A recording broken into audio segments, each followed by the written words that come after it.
Politicians के दरवाजे में जाके वो जो एक नोट थमा देते हैं वो लेके आ जाते हैं। बहुत से जर्नलिस्ट मार दिए गए हैं, लेकिन जर्नलिज्म में ये रोज होता है। हम लोग धीरे धीरे देखने लगे लाइक शेयर सब्सक्राइब की दुनिया में न्यूज की वैल्यू खत्म हो रही थी। अभी तो बड़े ग्लैमरस हो गए, माइक लेना है, आप शाहरुख खान के पीछे दौड़ो, रवीना टंडन के पीछे दौड़ो या किसी नेता के पीछे दौड़ो। तो जर्नलिज्म केवल स्टारडम नहीं है, जर्नलिज्म एक परिश्रम है, एक तपस्या है। हमारे सोर्सेस पोस्टमैन होता था, हमारा सोर्सेस कॉबलर होता था, हमारा सोर्स कोई कांस्टेबल होता था, हमारा सोर्स कोई किसान होता था। बट अखबार एक जोश था, निकालना निकाल लिए थे। तुरंत उस बुक को मार्केट से निकालना चाहा और धमकियां आने लगी कि हमारे आदमी हर तरफ फैले हुए हैं।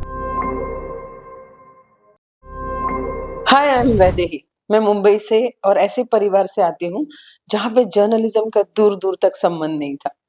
मेरे यहाँ सब लोग डॉक्टर्स है या इंजीनियर्स है और मेरे पिताजी भी चाहते थे कि मैं इंजीनियर बनूं, पर पता नहीं क्यों एक जर्नलिज्म का कीड़ा काटा और मैं जर्नलिज्म में आ गई। या ये भी कह सकते हो कि मैं जर्नलिज्म में आई किसी मजबूरी के कारण, क्योंकि उस वक्त मुझे जॉब चाहिए था और एक अच्छे अखबार में ट्रांसलेटर की जॉब थी। तो मैंने सोचा कि क्यों ना ट्रांसलेशन का काम किया जाए। हिंदी, मराठी और इंग्लिश मेरी काफी अच्छी थी उस वक्त, अभी भी है। तो ट्रांसलेटर करके मैंने मेरा जॉब शुरू किया था एज अ पार्ट टाइम। तब मैं बहुत छोटी सी थी, मेरी 12th की पढ़ाई कर रही थी और साथ साथ जर्नलिज्म भी मैं देख रही थी, जी रही थी हर दिन, क्योंकि बहुत से सीनियर जर्नलिस्ट डेस्क पे आते थे, ट्रांसलेटेड कॉपी मेरे से लेते थे और उनको ऐसा लगा कि मैं अच्छा लिखती हूँ और वहां से मेरी जर्नी स्टार्ट हो गई जर्नलिज्म की। बहुत से लोगों को लगता है जर्नलिज्म यानी बहुत ही ग्लैमरस जॉब है, लाइक कुछ करना ही नहीं पड़ेगा, एक माइक लेना है, आप शाहरुख खान के पीछे दौड़ो, रवीना टंडन के पीछे दौड़ो या किसी नेता के पीछे दौड़ो। तो जर्नलिज्म केवल स्टारडम नहीं है, जर्नलिज्म एक परिश्रम है, एक तपस्या है। जब मैं जर्नलिज्म में आई तो मैं बहुत प्रिविलेज थी, क्योंकि मेरे समय पे कंप्यूटर भी था, गूगल भी था सोर्स के लिए। लेकिन मेरे पहले की जो जनरेशन थी, वो जनरेशन जो थी वो टोटली सोर्सेस के ऊपर डिपेंड होती थी और उनके पास एक टाइपराइटर हुआ करता था जिससे वो टाइप करते थे। और वो अपने आप को बहुत प्रिविलेज इसलिए मानते थे क्योंकि उनके पहले की जो जनरेशन थी वो अपनी न्यूज को लिखते थे हाथ से, और उसके बाद वो प्रिंटिंग के लिए जब जाता था तो एक जो अल्फाबेट होता था उसको चिपका के प्लेट बनने के बाद न्यूज रूम में फिर रिपोर्टर जाता था, अपनी न्यूज चेक करता था और न्यूज सही जाने के बाद वो कॉलम में सेट करना पड़ता था, क्योंकि वो प्लेट होती थी और न्यूज की एक साइज होती थी। तो उस साइज में उस न्यूज को बिठाना बहुत लेग वर्क होता था। उसके पहले तो पेपर सिर्फ हाथ से ही लिख के हाथ से ही निकलते थे, प्रिंट होते थे। तो ऐसे करते करते मेरी जनरेशन आई जहाँ पे हमें गूगल भी था।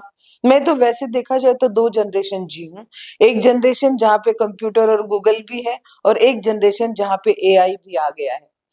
तो मेरी जनरेशन की अगर मैं बात करूं तो मैं बहुत प्रिविलेज्ड हूँ, क्योंकि हम लोगों ने फील्ड पे जाके रिपोर्टिंग देखी है, इन्वेस्टिगेटिव जर्नलिज्म देखा है, बाईलाइन की चैलेंजेस देखी है, टाइम में फिट होने का एक हुनर सीखा हुआ है। जर्नलिज्म हमारे लिए बहुत इजी नहीं था। अगर कोई बीट दिया जाता था जर्नलिज्म में, बहुत तरीके का जर्नलिज्म है, स्प्रेडशीट जर्नलिज्म, जो कि टाइम्स ऑफ इंडिया जैसे बड़े बड़े अखबार आते हैं जिसे हम स्प्रेडशीट कहते हैं। टैबलॉइड जर्नलिज्म जनरली शाम को या दोपहर में आते हैं, जहाँ पे सिर्फ फॉलो अप न्यूज होता था और तीसरा न्यूज आता था वीडियो न्यूज। खैर मैं प्रिंट में थी तो वीडियो को ज्यादा एक्सपोज तब नहीं थी, लेकिन ग्रेजुअली फिर मैंने वीडियो न्यूज भी ज्वाइन कर लिया। केयर टीवी पे मैंने पहला प्रोग्राम होस्ट किया था, हेलो डॉक्टर, जिससे हम लोग डॉक्टर से बातें करते थे और करंट अपडेट्स लेते थे हेल्थ को लेके। बदला क्या है, बहुत कुछ। अभी की जो जनरेशन है वो बहुत अनप्रिविलेज्ड है, मैं इसलिए कहती हूँ क्योंकि उनको रिसर्च ज्यादा करना ही नहीं पड़ता है। फील्ड पे जाके हर चीज पे काम करना, फील्ड पे जाके लोगों से कनेक्ट होना, फील्ड पे जाके सोर्सेस जमाना। हमारे सोर्सेस पोस्टमैन होता था, हमारा सोर्सेस कॉबलर होता था, हमारा सोर्स कोई कांस्टेबल होता था, हमारा सोर्स कोई किसान होता था। तो हम इतने धनिष्ठ हो जाते थे, इतने रिच होते थे क्योंकि हमारे पास सोर्सेस होते थे।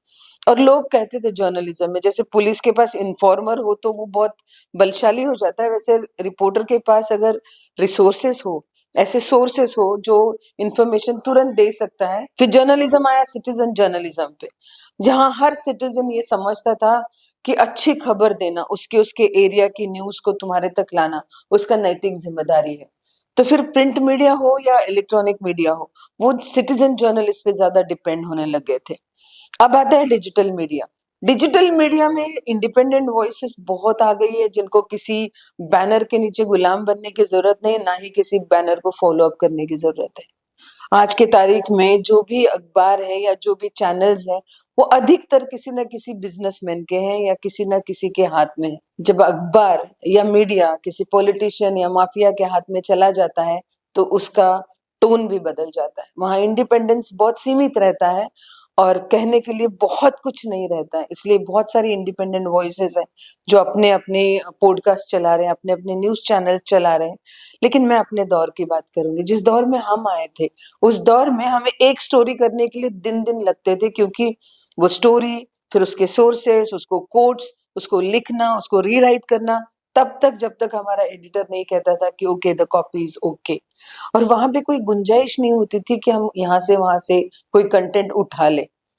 प्रेस कॉन्फ्रेंस भी बड़े टास्क होते थे। प्रेस कॉन्फ्रेंस में जाना, अच्छे सवाल करना, विषय को समझना और फिर लिखना। बीट्स भी होते थे, क्राइम और पॉलिटिकल बीट तो बहुत ही ज़्यादा क्लिष्ट होते थे। अभी तो बड़े ग्लैमरस हो गए हैं, क्योंकि हर रिपोर्टर एक पॉलिटिशियंस के दरवाजे में जाके वो जो एक नोट थमा देते हैं, वो लेके आ जाते हैं और उसके ऊपर से खबरें बनती है। लेकिन हमारे समय पे हम इतनी डेयरिंग करते थे कि हम पॉलिटिशियन को बहुत ऑकवर्ड सवाल भी करते थे, चाहे वो सत्ता में हो या विपक्ष में। जर्नलिस्ट का काम ही है, जब विपक्ष कमजोर हो तो वो विपक्ष बन के सत्ताधारियों से सवाल करे, तभी देश में बहुत कुछ बदल सकता था।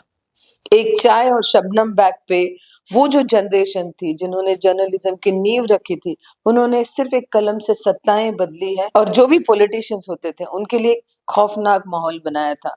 आज रिपोर्टर्स इतना खौफ दे नहीं पाते हैं, क्योंकि ब्रेकिंग न्यूज़ हो, सेंसेशनल न्यूज़ हो, ये सारा सेंसेशनलाइज़ेशन जो है, वो वहीं से तय होता है कि तुम्हें क्या करना है। इंडिपेंडेंट वॉइसेस हैं, लेकिन उनको जनाधार ज़्यादा नहीं है, कंपैरेटिव टू मेनस्ट्रीम मीडिया। और उसमें से मैंने एक राह चुनी, वो है पैरेलल मीडिया। मैंने अपना अखबार शुरू किया था 2010 में, खुद का अखबार। और मुझे पता है अखबार चलाने के लिए पैसे की ज़रूरत होती है, और लोग कहते थे कि running a newspaper is not a common man's prerogative. Common man newspaper नहीं चला सकता, क्योंकि हर दिन पैसे की ज़रूरत होती है। मैंने सोचा एक इंटेलेक्चुअल मॉर्गेज रखने से अच्छा अपने आप को, या एक स्लेवरी करने से अच्छा है कि खुद का अखबार शुरू करते हैं। तो मैंने घरवालों से बात की, एक इकलौता घर था, उसको गिरवी रखा और थोड़े से जो फंड्स आए थे उससे मैंने अखबार शुरू किया। अखबार तो शुरू किया, अखबार शुरू करना बहुत बड़ी बात है, टाइटल भी ले लिया, लेकिन एबीसीडी कुछ पता नहीं। हम लोग 10 से 5 नौकरी करके पगार लेने वाले लोग, सर्कुलेशन क्या होता है, अखबार लिखने के बाद प्रिंटिंग कैसे जाता है, प्रिंटेड न्यूज़पेपर को कैसे हर स्टॉल पे डालना है, ये सब कुछ भी नहीं पता था, कोई एबीसीडी वर्कआउट ही नहीं किया था। बट अखबार एक जोश था, निकालना है, निकाल लिए थे। तो उस वक़्त मेरे पास सब मेरे ही कॉलेज और स्कूल के ड्रॉप आउट्स थे, जो लैंग्वेज में बहुत अच्छे थे, अच्छे रिपोर्टर्स भी थे, लेकिन पढ़ाई में थोड़े लंगड़े थे। तो उन सबको मैंने डेस्क पे ले लिया, अच्छे रिपोर्टर्स बनाए उनको, कोई मंत्रालय सँभालता था। वैसे ही कुछ अपंग लोग थे, जो मेरे पास आए थे कि हम अपंगों का मोर्चा निकाल रहे हैं हमारे हकों के लिए। तो हमने उनमें से कुछ पढ़े-लिखे लोगों को चुना और उनके हाथ में कलम पकड़ा दी और कहा कि अपने हकों के लिए लड़ो। और इस तरह मेरा अखबार जो है शुरू हुआ, जहाँ पे कुछ स्टाफ ट्रांसजेंडर था, पढ़ा-लिखा, कुछ अपंग लोग थे, विकलांग लोग थे, दिव्यांग लोग थे, जो मेरा एक अच्छे रिपोर्टर्स बने। और साथ-साथ वो लोग थे जिनके पास स्किल था, बट कागज़ नहीं था, यानी सर्टिफ़िकेट नहीं था। तो मैंने उनको भी मेन स्ट्रीम पे लाया और मेरे अखबार की मैं सबसे छोटी एडिटर, और मेरे जो सबसे छोटे रिपोर्टर थे, वो केवल 17 साल के थे और कमाल की स्टोरीज़ लेके आते थे, और वहाँ से आफ्टरनून वॉइस ने एक नई जर्नी स्टार्ट की। हम लोग धीरे-धीरे देखने लगे, लाइक, शेयर, सब्सक्राइब की दुनिया में न्यूज़ की वैल्यू ही खत्म हो रही थी। तो हमने सोचा था एक अच्छे जर्नलिस्ट की ब्रीड तैयार करते हैं और लाइक शेयर सब्सक्राइब की दुनिया से थोड़ा अलग हटते हैं। तो तब से हम लोग हर साल 10 जर्नलिस्ट को तैयार करते थे, और वो जर्नलिस्ट जब पूरी तरह से तैयार होते थे प्रिंट के लिए, वीडियो के लिए या लिखने के लिए, वॉइस ओवर के लिए, तो हम उन्हें मार्केट में भेज देते थे। जब भी वैकेंसी आती थी, मैं खुद उनको बोलती थी कि आप यहाँ से अभी चले जाओ, आप परिपक्व हो गए हो। तो अगर मज़ाक में कहा जाए तो मैं ये कह सकती हूँ कि हमारे आदमी हर तरफ फैले हुए हैं, चाहे बड़ा चैनल हो, चाहे छोटा चैनल हो। मेरे रिपोर्टर्स हर जगह हैं, और उनको मैंने इतना ही सिखाया कि तुम्हारा एजेंडा सिर्फ़ जर्नलिज़्म होना चाहिए, और जर्नलिज़्म अगर तुम्हारा एजेंडा है, तो तुम्हें किसी से डरना या खौफ की भी ज़रूरत नहीं है।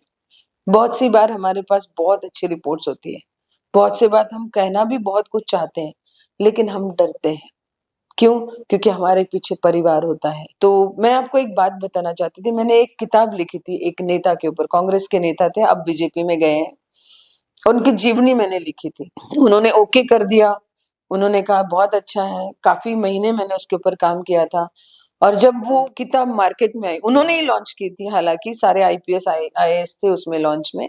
और जब वो लॉन्च हुई किताब तो किसी ने पढ़ लिया, क्योंकि उसमें कुछ ऐसी मैंने बातें लिखी थी तो जो उनको लगा कि ये उनके राजनैतिक करियर के अगेंस्ट जा सकता है। तो उन्होंने तुरंत उस बुक को मार्केट से निकालना चाहा और धमकियाँ आने लगी कि आप अगर ये मार्केट में डालोगे तो ठीक नहीं होगा। ख़ैर वो बुक तो मार्केट में आई नहीं, इसलिए नहीं कि मैं डरी थी, इसलिए कि वो सारे बुक्स के राइट्स उनके पास थे, तो उन्होंने लाया नहीं उसको। लेकिन जर्नलिज़्म में ये रोज़ होता है। कोई जर्नलिस्ट अगर बहुत अच्छे से अगर कुछ इन्वेस्टिगेटिव रिपोर्ट करके किसी नेता के सामने, आप देखते होंगे बहुत से जर्नलिस्ट मार दिए गए हैं, बहुत से आरटीआई एक्टिविस्ट पे अटैक हुए हैं, बहुत से जर्नलिस्ट ऐसे हैं कि कहाँ गए पता ही नहीं है और बहुत से जर्नलिस्ट फ़ॉल्स केसेस में जेल भी जा चुके हैं।